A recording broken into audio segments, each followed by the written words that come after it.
Hello everyone, and today we're going to be having another look at the pure Thunder Dragon deck. Definitely my favorite way of playing the deck at the minute. We are going to be going over a very detailed deck profile at the end of the video, but just at the beginning here, we're going to very quickly cover off the objective of the deck. The main goal: summon Union Carrier, summon your Thunder Dragon Colossus, lock them out of searching for cards, lock them out of using their extra deck, exactly like we did in the last video. This is a pretty similar list. And how exactly you do that, we're going to cover in a lot of detail at the end of the video. So if you have any recommendations or if you have anything you want to see on the channel, please do leave a comment to sort of letting me know what you want to do. And feel free to subscribe while you're down there. If you're coming back and you're interested in Master Duel content, why not? It can only help. Now, something else that was requested by someone in the comments was some sort of Discord server where everyone could get together and sort of chat, play against each other. If you want to do viewer games and things like that, I'm more than open to doing that. I've actually opened said server now. The link will be in the description. Feel free to jump in and join in.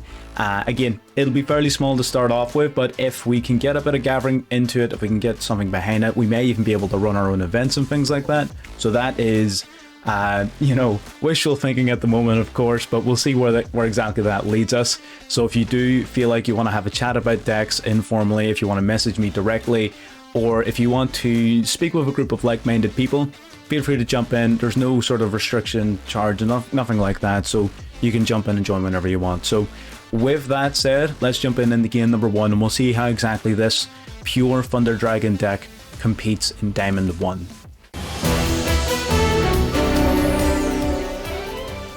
Okay, so with game number 1, we're going to be starting off with a game that properly displays the cap, essentially, of the deck. We're going to get a very powerful turn 1 here. We're going to use Ready Fusion to summon a Kaminari attack. Then we can banish a Fusion Thunder monster on our field and a Thunder monster on our hand to summon Titan. We'll summon out our Thunder Dragon Dark. So what we did there to trigger the Dark is we just tribute summoned over the one on the field for the one on our hand. Now that that Dark was sent to the graveyard, it will grab our Hawk. Hawk can discard itself to resurrect the Roar. Now, because we've used the Thunder effect in hand, we can tribute a Thunder Dragon to summon out Colossus. We're going to banish a Light from the graveyard to summon out our Black Dragon Collapsserpent. We'll summon out Union Carrier, which is a key part of the combo. Union Carrier will equip onto our Colossus the Buster Lock. Now we're going to banish the Dark Monster from the grave to summon out the White Dragon Wyver Burster for Trigger Dragon. I was intending to use these two to go into IP Mask Arena, but then I remembered you cannot use a Link Monster. So I messed that one up a little bit. I only realized after I summoned a Striker Dragon. But yeah, so what essentially we've done here is this is your sort of ideal turn 1 board. We do wish I had something I could discard in the hand to make Titan more threatening. But the idea is you summon a Colossus. Colossus, so long as it's face up, your opponent cannot add cards from their deck to their hand. You get the Buster Lock, your opponent cannot use their extra deck. So these two things by themselves, extremely powerful. Titan as well, whenever you activate a Thunder effect in hand, he can pop a card in your opponent's field, non-targeting, face up, face down, sideways, it doesn't matter. We don't have anything to discard in this case, but it's fine. Our opponent draws their card and they summon out so they're playing Phantom Knights, so they're going to try and play free here a little bit. I don't think they've realized what is going on. They're sending their Fogblade to send another one from deck to graveyard, but as soon as they realize that they can't actually use their extra deck, they scoop it up. So very short duel shows the ideal sort of turn 1 combo. If we could have extended that little bit further in the IP Mask Arena, we could then have also summoned an Avramax, which would have been nice, but you're not going to be able to extend that far very often, so I'm not going to put that forward as part of the ceiling of the deck. So again, very powerful turn 1. We're going to cover off the intricacies of that combo at the end with the deck profile. So if that was a lot of action going on at once and you didn't quite keep up with it, don't worry about it. We will be covering it at the end. So let's get in then the another smooth game number 2. Alright, so moving into game number 2 here, we're just going to show off a pretty good alternative method of going into your core combo. We're going to use Chaos Space to discard our Thunder Dragon Dark to grab our White Dragon Wyver Burster. We banish the Dark to summon the White Dragon. That Dark then is going to grab the Hawk from our deck to our hand.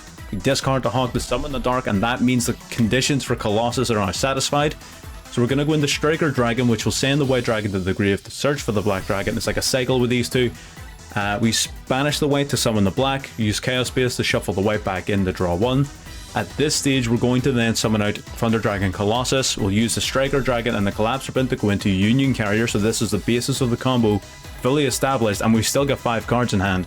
So then we're going to equip on the Buster Lock. We're then going to use Fusion Destiny. So this engine, while the deck itself is fairly big in terms of its core engine, you still have room to fit things like this in because you can so easily spam out Predaplant, Verte, Anaconda and the likes. Our opponent, they were playing Sword Souls, they didn't have a chance. But yeah, again, that shows there's a lot of different ways you can go into this combo. The deck is super consistent. Whenever you're going first, it's setting this up. You'll almost always get this on turn 1, unless like you're going against some serious interruption. Even certain levels of basic interruption wouldn't be enough to stop this from going ahead. So yeah, that's a demonstration of the Chaos Engine and how it works, and it stops your opponent from, you know, making plays. Basically, they can't search their deck, they can't use their extra deck, which immediately shuts down the majority of decks in the current metagame. The only one it doesn't really hurt is Eldlich, so you do have a rough matchup against Eldlich, to be perfectly honest, but everything else gets pretty much shut down by that. So yeah, that's again, smooth, easy game number 2. Let's get into game number 3 that maybe wasn't so easy. Okay, so getting into duel number 3, we're actually going second this time, and if you look at the size of his deck, he's playing quite a beefy deck here. He's going to go for Extravagance, then set 3. Extravagance, big deck, setting 3. I'm thinking Eldlich right off the bat. So we're going to use Thunder Dragon in our hand to discard to add another Thunder Dragon, so we're filling up the graveyard as well as satisfying the condition for Colossus. Discard another to add another. Then we're going to summon Matrix and Tribute Matrix to go into our Colossus right off the bat. The reason we're doing that is not only to have Colossus on the field, it also means we now have 3 Thunder Dragons in graveyard to then return back into the deck to summon out Thunder Dragon Titan. And now Titan is pretty much your go-to savior against any sort of back row deck.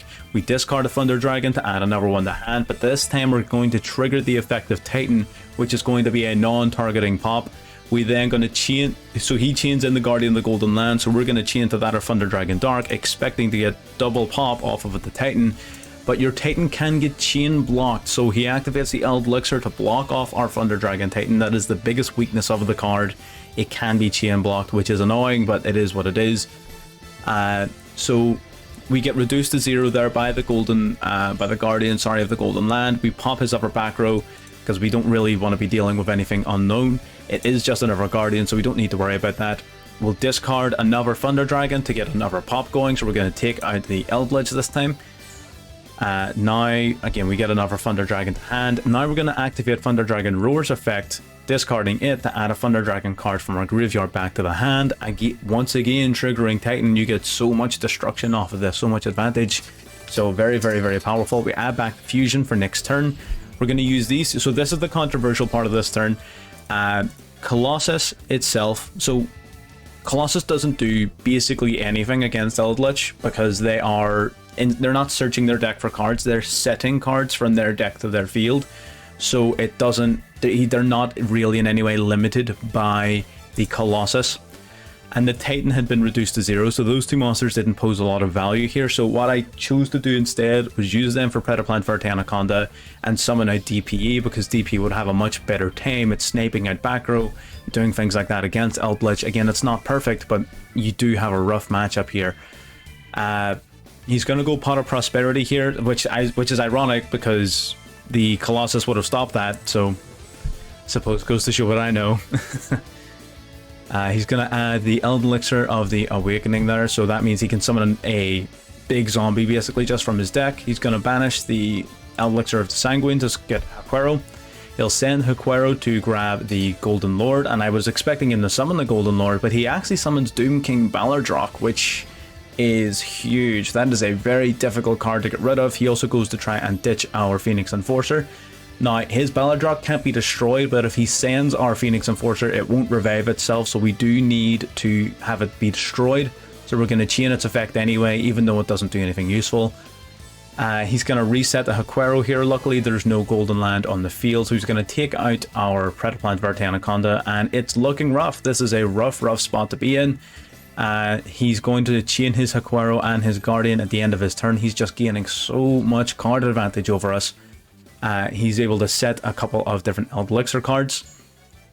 So yeah, Really rough spot. That Ballardrock is a major threat. If a zombie effect is activated, he can either banish a card or negate that effect, and he can use each of those once per turn, so that's massive.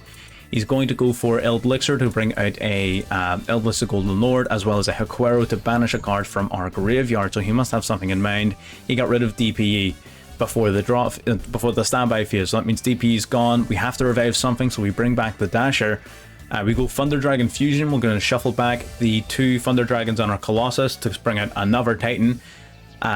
He's then going to use Necro World Banshee to grab a Zombie World from his deck, and we know that this is going to trigger Ballardrock to banish our Titan, so we're going to quickly try and get a pop in here with Titan. We activate Matrix and chain the Titan to that. We're going to get at least 1 destruction off of this card before it gets popped. So we're going to take out that Golden Lord. We're going to get banished, unfortunately, but we needed to do something.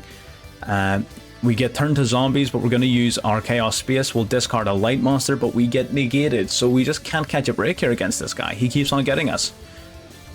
So our Chaos Space does nothing, but we do have the Titan banished. Oh, sorry, not the Titan. Yes, the Titan. So the Titan was banished, so we got to shuffle it back in. We're going to normal summon our Dragon Buster to go into Hacky Fibrax. We were hoping here to go into the Unicorn afterwards, but again, we get negated. This Ballardrock just commands so much presence on the field. It's extremely difficult to get rid of for any deck that isn't fully prepared for it, especially considering without having loads of Thunders in our graveyard, our big Thunder Dragons can't even protect themselves from destruction, so it's a rough matchup. So he's going to go into his Eldlich the Golden Lord again here, summon it out, Undestructible, 3500 beat stick, swings in for 2k over our Needle Fiber, and that is game. So an unfortunate matchup. We did start off really well. We sort of thought we had, honestly, I thought I was pretty confident at the beginning, taking out all of those back row cards with Titan. It shows that the deck isn't completely beaten by Eldlich, but it is a very difficult matchup, especially whenever they're playing the Zombie World variant with Ballardrock. So yeah, this is a deck you might want to learn to sort of try to play against. Utilize your Titan, especially if you want to play additional back row removal, Twin Twisters, Harpies, Feather Duster, Lightning Storm, whatever it is that suits your fancy. The hand trap selection in the deck, I've been constantly going back and forth on, to be honest. Initially, I was dropping hand traps to go for more blowout cards like Droplet, and then I was finding myself getting Max Seed a lot, so I had to go back to using Ash, and it was just... So whatever you want to do for the hand trap lineup, do whatever it is that suits you, do whatever you think is most effective, play to your strengths, play against your weaknesses. But yeah, that is game number 3. Game number 4 here was actually a really good one. It's a bit of a longer one, so we're going to get into that and see how that plays out. Okay, so game number 4.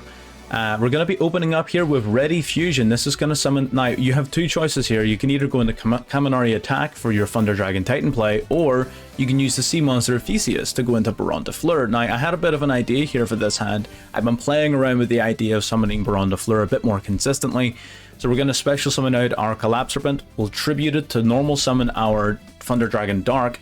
Now, we're going to use Dark and Theseus to go into Baron de Fleur. This protects you from the Nibiru, it protects you from a load of other hand traps as well, and it's a very powerful card. That's also going to trigger Dark to grab us Hawk. So Hawk is going to resummon the Thunder Dragon from the Banish Pile. Now, this did put us at an awkward spot. We sort of had to choose between a few different things here. We didn't have the advantage we needed to go in the Union Carrier, so we're going to settle on Colossus and Baron de Fleur for now. If we had just one more summon, we would have gotten our Union Carrier, but it is what it is. We'll be able to go into it next turn. We're actually playing against Frog, so he discards the Ronin Toad to go into Swap Frog. Now, we get rid of the Swap Frogs immediately, because that is going to loop like crazy and be a real pain. So we'll drop the Swap Frog now. He doesn't get his effect, but he does get the Ronin Toad. He'll banish the Swap Frog from the graveyard to resummon it. He'll normal summon out a Des Frog. 2+2 gives you Sky Cavalry. Now, again, immediately here I'm thinking, this is Zeus. How do you come back from a Zeus using a Thunder Dragon deck? So he's going to return Baron de Fleur. He's going to then open up with his Zeus here, and he's going to nuke the field. So everything is gone. Our Colossus is now gone. We do get to search for our Black Dragon, so we've got 4 cards in hand. One of them's a brick, so effectively 3. We do have some room for plays, though. We rip into Fusion Destiny, which is amazing. That is just luck of the draw. We banish the Hawk from the graveyard to summon the Black Dragon Collapse Serpent, and the reason we banish the Hawk is because it will give us the opportunity to shuffle cards from our hand back into the deck. So we shuffle back Thunder Dragon and Dasher to draw 2. We set 2 and summon our Matrix so we can activate Allure of Darkness without consequence. No dark monsters. We activate our second one. No dark monsters, so we didn't really get anything out of that. We go into Masquerena here, and then we're going to use Fusion Destiny to summon out our DPE. We are still in a bit of a rough spot. We go to activate our DPE here, but he's got the Paleozoics. I completely forgot that the level 2 water deck would be playing the Paleozoics, but it makes a lot of sense. So he banishes our Enforcer. We're forced still to resolve that effect, so Masquerena and Zeus are gone. We're then going to use Chaos Space to shuffle our DPE back into the deck to draw 1. We can't summon Titan because we're locked in the Dark Heroes, so we just have to end. Luckily, we're playing now in a simplified game state, and this is where Thunder Dragons can really start to shine. So he's got 2 set. We're going to banish 2 from the graveyard to summon out Duel. That'll trigger Dark to grab Thunder Dragon Fusion. Thunder Dragon Fusion then will shuffle back our Colossus and 2 of our Thunder Dragons to get Titan out. So now we can recycle our Colossus. We summon the Lupin to empty our hand, banish 2 for Celestial. We draw into another Fusion Destiny. And that gets me thinking here. So we're going to swing in, we're going to try and go for lethal, but he does have Paleozoic Canaria. Now, that one, I'm not going to try and pronounce its name, is going to basically, the Paleozoics, how they work is whenever you activate a trap card on your field, you can resummon them from the graveyard as a level 2 water monsters. So he flips us face down and gets a monster. He's going to banish from his graveyard again for another Ronin Totem, and he's going to Exceed Summon in the Totally Awesome, which is the boss monster of the deck. It summons out a bunch of frog monsters and it can actively negate cards. He destroys our Lupin, which will grab us back our Thunder Dragon, which is fine. Using Thunder Dragon Duo, we're going to shuffle Celestial back into the deck. So basically what we're thinking is, if we have to stretch the game on that long, our Duo can return the pieces of DPE. So we're going to flip up our Titan. Thunder Dragon Fusion can banish itself to add a Thunder Dragon card from deck to hand, so we're going to grab our Hawk to basically get reviving again. He tries to negate our Hawk, but we don't allow that because he sent himself to the graveyard to activate that effect. We can use Caught by the Grave to stop the Totally Awesome from negating Hawk. We're very lucky he sent the Totally Awesome and not the Des Frog, or Dupe Frog, sorry. We'll resurrect the Thunder Dragon out of the field and we'll sacrifice it for our Colossus. We're resummoning the recycled Colossus from earlier on. Again, we're going in for lethal here. We'll swing in with Titan. He's got Deinonymiscus, so discard 1 to banish one of our monsters, and he's also going to resummon the Deinonymiscus from the graveyard. So again, buying himself another turn, getting rid of our Titan. We're going to swing in here. Now, Duel, when it destroys a monster by battle, can banish a card from the graveyard to search for a Thunder Dragon, so we're going to do just that. We'll use Allure of Darkness now that we have a Dark Monster in hand, so we'll banish the Roar. Roar, when banished, will summon Dark out to the field. We'll normal summon the Aloof Lupin, and at this stage we can go into Union Carrier. Dark, again, is going to grab from our deck. It's going to search for Roar, just so we have it for follow-up next turn to add back our Thunder Dragon Fusion. So there's a lot of plays going on here, but you can see how out of a simplified game state we were able to explode here onto the field. We lock him out of his extra deck here with the Buster Lock, but he does have the Lost Forest, or whatever that's called, to get Lost Wind, sorry, to get negating and reducing. So now we're going to shuffle back the Dasher as well, bottom of the deck. Going to discard the Roar to add the Thunder Dragon Fusion to hand. That'll trigger Duo to gain 300 attack. We'll use Thunder Dragon Fusion, get shuffling in, try to recycle your Roar, try to recycle your Fusion monsters most importantly. Now we're going to use Fusion Destiny. We've shuffled back all 3 banished pieces of DPE, so now with our second Destiny Fusion, we can summon him again. Again, you're almost never going to have that happen, but it happened here today. Now, Lost Wind is going to negate and reduce our Titan. We're going to chain to that our DPE to pop 2 cards, but he's going to go for the compulsory evacuation device. This guy's just got all kinds of trap cards, and that is going to trigger the Canaria to activate from the graveyard. Now, all of these Paleozoic monsters are when effects, so you basically you can't summon multiple of them in a chain, because unless you summon one and activate another trap card, and then you can summon another, because they would just chain block each other. But yeah, He can't put up that much defense. He returns our Colossus, but we've got far too much aggression on our board, so we're able to still swing it for lethal. So that was a fantastic game. Really good deck we were playing against. I've never played against frogs before now, but I know in the TCG they were quite a problem, so it's very interesting. I might have to give that a wee go sometime soon. But yeah, this just shows the power of Thunder Dragons in the simplified game state whenever it's all been reduced down, how explosive the deck can be whenever it's backed into a corner. So yeah, happy enough then with those 4 duels. We're going to dive into the deck profile now. We're going to break down a series of combos and plays that explain how the deck works. So let's get into the deck profile. Alright, so here we have the deck profile for the Thunder Dragon deck we were playing. Now, as I said, the hand traps, we were sort of flicking between a bunch of different ones really for what suited the situation. What did sit consistently was Nibiru and at least 2 copies of Max C. For the last cards, I was switching between Droplet and Ash primarily. I settled with Ash because I didn't like getting Max Seed. Again, Caught by the Grave, you can also swap in and out, but that's up to yourselves. Now, when it comes to the core of the deck itself, now how does it work? Your objective: summoning out Colossus and Union Carrier on your first turn. That is what you're trying to do, and the deck is full to the brim of 2 card combos and how to do it. Your main combo starter here is Aloof Lupine. It's the most powerful starter in the deck, basically. What you would do is when it's normal summoned, you can banish a Thunder Monster in your hand to banish another Thunder Monster from your deck. So if you banish any Thunder Monster from your hand, you can banish a Roar from your deck. Roar will summon Dark. You would use the Aloof Lupine and the Dark to go into your Union Carrier. That would trigger the Dark, it'll grab your Hawk. Hawk would revive the Roar. That's your Colossus. That's the full play. So this, alongside any of your Thunder Monsters at all, so 1, 2, 3, 4, 5, 6, 7, 8, 9, 10, 11, 12, well, we'll say 11. We don't really want to be banishing Hawk off of it, but that plus any of those 11 monsters, that's full combo. Allure of Darkness plus either Dark or Roar, that's full combo. Matrix plus a Thunder Dragon or Thunder Dragon Dark, that's your combo. And they all pretty much do the same thing from that sort of perspective. You're just trying to trigger off, you're trying to banish the Roar, because the Roar will summon Dark when it's sent to the graveyard, hopefully for the link summon of Union Carrier, alongside any of your other monsters will bring out the Hawk. Hawk revives one of your monsters, and that's your full play. Now, another method of doing so is the Chaos Engine. So the Chaos Engine will discard a light or a dark monster to add one of these cards of the opposing attribute. So if you discard a dark, you add the light. If you discard a light, you add the dark. And that will allow you to extend in even further or extend into your actual Union Carrier play. So Chaos Space plus your Dark or your Roar is automatically full combo. One of the Thunder Dragons plus perhaps your Matrix can usually extend into the combo, but yeah.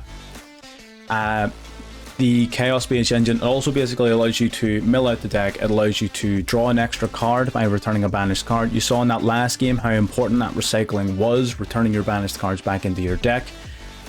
We have a number of other ways here. Now, when it comes to the spell cards, Gold Shark is a 1-card combo, banish Roar from deck, Roar summons Dark, etc, etc. Your Instant Fusion and Ready Fusion also enable the combo because you summon Kaminari Attack. So one of these guys plus your Thunder Monsters, so your Roar or Dark, will give you full combo because you will banish it and the Kaminari Attack to go into Titan. Once you've banished it, again, you just go through the same cycle of plays after that point. The only bit that changes in this deck is how you start the combo, but once you've got a Dark or a Roar banished, that is your combo done. You're able to do so, and you just follow the same steps from there. And yeah, pretty much the rest of the deck is just facilitating that. You have your Destiny Hero package, of course, because every deck should be playing it realistically. It's too good not to. Especially in this deck, considering you can extend so easily into something like Verte Anaconda. So yeah, I mean, in that last game where we had Baron de Fleur and we were trying to extend... Sorry, in the first game when we were trying to go into Avramax, we could also just have gone on in the Verte Anaconda instead, and it would have been significantly more powerful. So yeah, you can always extend into it virtually in every game if you need to. But yeah, the deck itself is just really, really powerful, especially going first. It can have a little bit of difficulty going second, but it has benefited a bit from the new support with the DPE. Baron de Fleur comes out on occasion, but it's more of a fallback play rather than something you should actively pursue. If you're going second, Titan is the dream here. You just want to get him out, pop a bunch of cards by using his effect, and hopefully snowball the game from there. But yes, ultimately that is the deck and how I'm playing it. You don't need to play it like this. As I said, these hand traps here, these can be whatever you want. You don't necessarily need to play DPE, but I think it is very, very smart to. This is basically what I would say is the core of the deck. You could argue that the Chaos Engine is not core, but I don't agree. I think the Chaos Dragons are definitely very, very important. In fact, one could even argue that you should be playing Chaos Dragon Levianeer. I was initially playing that back when I first started this. It's just that you're banishing too much from your graveyard already. You're aiming to go first, which does take away some of the power of Levianeer. So I was finding myself bricking with it more often than not, and I've never really used Chaos Base and thought to myself, I wish I had Levianeer in my deck. So put it in if you want to, if you're a fan of the card. It is definitely a very, very strong card, but I personally just don't play it. I think it's a wee bit... The deck can already brick. It doesn't often happen, but it can already brick. That's the nature of any deck that plays a bunch of level 5 or higher monsters. So it doesn't happen often, but it can happen, so you want to minimize that risk as much as you possibly can. But yep, that's my thoughts on the deck. You can take it from there, do whatever it is you want with it. Leave your suggestions down below if you've got a better way of playing it. We have experimented with a few different mixes and things. If you want to see any more content like this, again, subscribe, press the like button, let me know exactly what you want to be seeing. And yeah, that's pretty much all I have to say, so I'll see you all later.